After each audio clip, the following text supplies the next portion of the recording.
Palavra de Dios tabisa en el book de Ezequiel capítulo 36 versículo 26.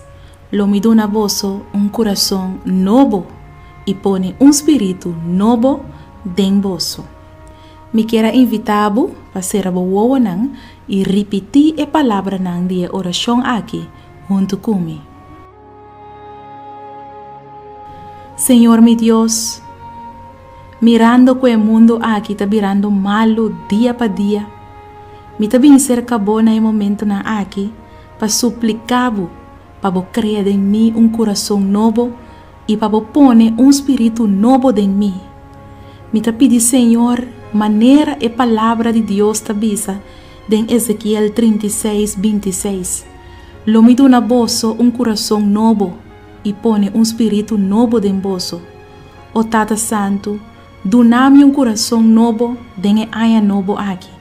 Doname un corazón nuevo que está capaz para estima y perdonar. Un corazón fiel, un corazón que no tiene miedo para hacer Dios su voluntad. Un corazón nuevo que está cana conforme el corazón de Dios. Oh mi Dios dulce, me te rogabo para por favor poner un espíritu nuevo en mí, para mí no hacer nada según mi carne, pero según Espíritu Santo de Dios.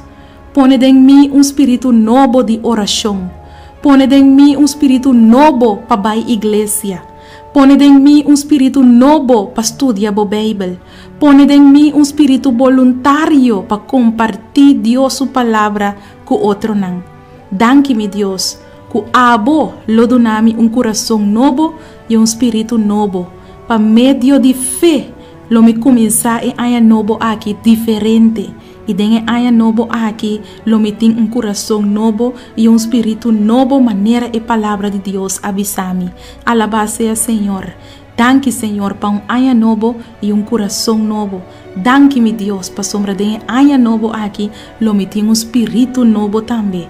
Me te pido tú aquí, en el nombre de Jesús. Amén.